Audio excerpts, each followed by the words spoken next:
okay, 2/3 of the way through the season, there's 6-2 guys, and if you looked at it at the very beginning and said, we got an unranked team, uncertain what you're looking at, lost to Michigan at Michigan, a loss to Ohio State at home, and that's it, with a chance to go 10-2. Probably feeling pretty good about stuff, but as we get into our fan questions, I keep calling it a quarterback quandary because it's a really unique situation with COVID.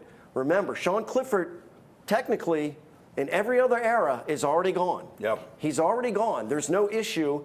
Drew Aller or Christian Veilleux or Bo Prabula, whatever situation, that's what you'd be left with at quarterback. He was able to come back for the 6th year, and it's created this situation. They've had a successful year, and now the beckoning, the calling for the 5th year, the 5-star freshman, Drew Aller, to get playing time. What do you guys think? Well, the most popular guy on campus after a loss is always the backup quarterback. Let's talk about our first question. Bill wants to know, his subject of his emails, to the future. Now that Penn State has lost a 2nd game, is it time to bench Sean Clifford and start the Drew Aller era now? A lot of people that I tailgate were expressing the same thoughts after the game. What are our thoughts? Well, if you look at what Aller's done, he's done a good job. But again, there's nothing that he's done on film yet. And when you look at the numbers, compared to Veilleux, what he did in the start last year against Rutgers, it's hard to argue that Aller is that much better. Now, there's potential. Obviously, taller, strong arm, that kind of stuff. But I think the important thing is, if you make that move now, you're signaling to all your other quarterbacks in the roster, this is our starter next year. They may leave. You're not likely to get guys coming in from the transfer portal. But it comes down to this, Tom. We talked about it a little bit in the show. You owe the guys that are on your team right now. Rip Engel used to always tell his coaches, let's worry about the guys we got now and worry about our team in this year before we get into the future. So I think you got to play the guy that gives you the best chance to win against Indiana and against Maryland and against Rutgers and against Michigan State. Yeah, because you said the magic word, team. Football's the ultimate team game. And so what I see happening here is that when you do this and you start this thing, the guys on the team they just want to win. Their goal right now is, hey, yeah, we lost 2 games. We're going to go 10-2. Because, they come back 10 years, 20 years, and they want to talk about their record. They want to talk about it. So they're not all worried about, hey, who's playing next year. So for some of these guys, they're never going to play football again. This is it. This is their last go-round. And they just, they just want to win. And in March, when you're asking them to do all those workouts, you're not asking them, hey, just until we see what we got for this year, and then you stop. Don't worry about it. We'll figure it out from there. It's for the entire year. It's all that. And I mentioned the unique situation with Clifford and that 6th year. Here's another situation. In 2 years, 1 year, 3 years, whenever the playoff comes in, this isn't an issue either because you're trying to finish top 12. Yep. Right? They're 15. They're on the bubble. You're not talking about building for the future. You're talking about winning and getting yourself to that ranking so that you can qualify for the playoffs. So this is a really kind of squeezed in, unique situation that Penn State is facing, maybe some other schools. And to your point real quick, this isn't Clemson where the backup has shown extreme talent and flashes what they've just outperformed the starter every time the guys come into the game. So it's going to be unique. And I'll just say this. I can't tell you what they should do. The guys that are at practice every day, the coaches, they got to make that call and say, plan A or plan B gives us the best chance. Maybe it's playing them both, but whatever gives you the best chance to beat Indiana this week, and as I said, down the line, because you owe it.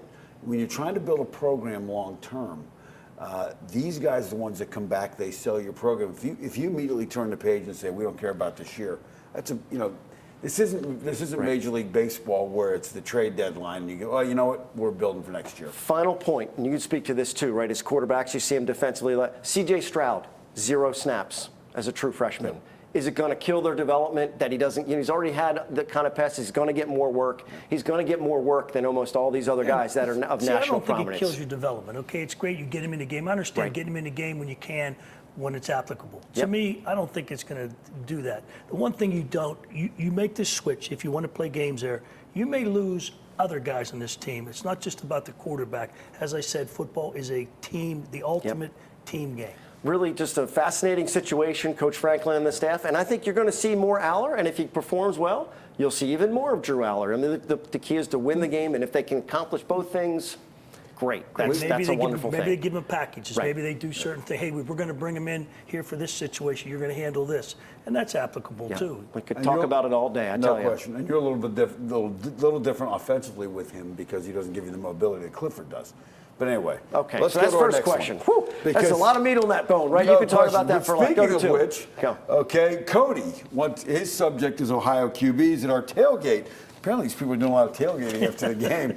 I don't know where they were. At our tailgate, an OSU fan made a comment about PSU playing quarterbacks from Ohio. Now we're going to have, potentially another Ohio QB in Allard when he takes over for Clifford. Am I right that we've had some good Ohio QBs before Clifford got here? The question is absolutely, and we'll show you the first graphic that we got. Blackledge 29-4 as a starter, John Schaefer 25-1 as a starter, Daryl Clark 22-4 as a starter, so 76-9. So maybe this is the right call. Alloy. Let's keep going and find more Ohio QBs. When you look at the seasons they've had, you go to our next graphic. 7 full seasons as starters with Ohio QBs prior to Clifford.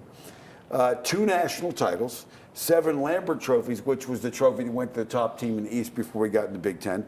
1 Big Ten title in the 2 Big Ten seasons we had an Ohio quarterback. Two-time All Big Ten was Clark, and then 1-time Big Ten MVP. And then last but not least, we go to our last graphic with Ohio QBs, and those ones that we mentioned, Clark, Schaefer, and Blackledge. 2-1 versus Ohio State, 2-0 against Michigan, 2-0 against Michigan State, 2-2 against Alabama, 4-0 against Pitt, 4-0 against Notre Dame, 16-4 against ranked teams, 10-4 against top 10 teams, 6-3 versus top 5 teams, and this is the one that really jumps out at you.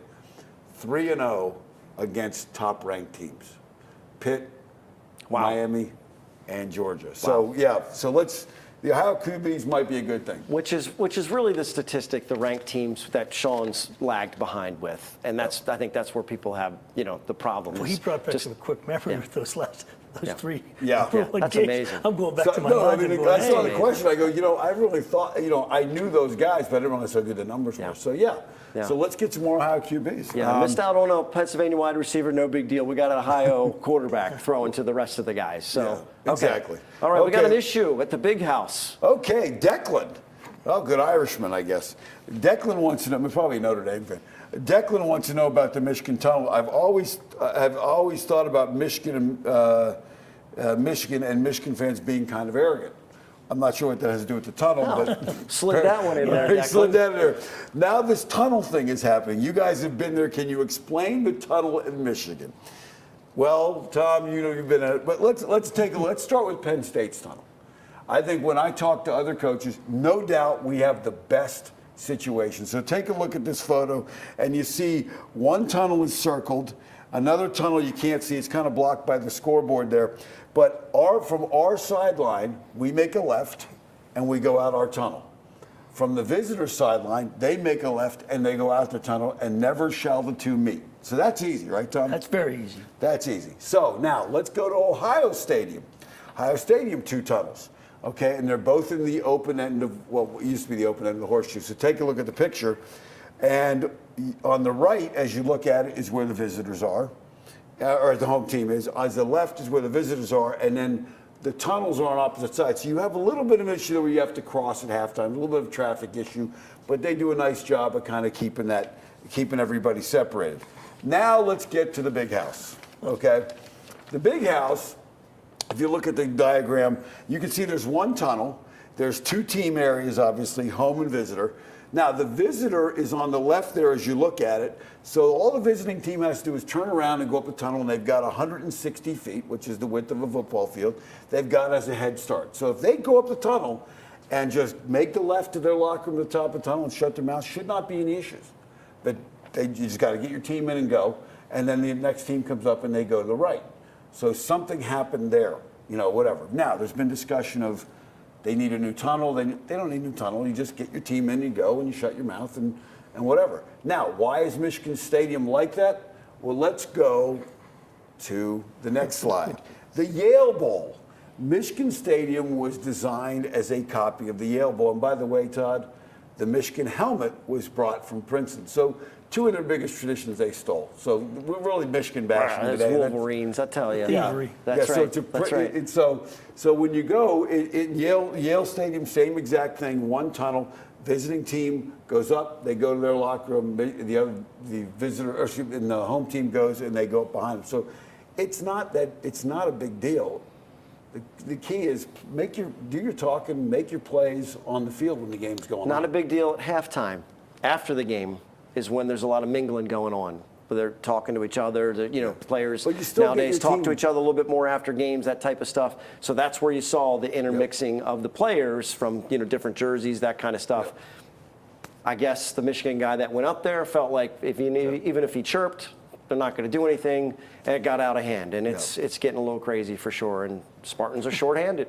Well, I can tell you this, most of the time after a game, you're exhausted. It's like you just want to get and take your pads off and say, let's get on the bus, eat the snack, and get home. Yep. Well, I think everybody's got to turn the dial down a little bit on the rhetoric coming into the games. There's a lot of Twitter tough guys, and then now you got tunnel tough guys that want to talk. And you know what?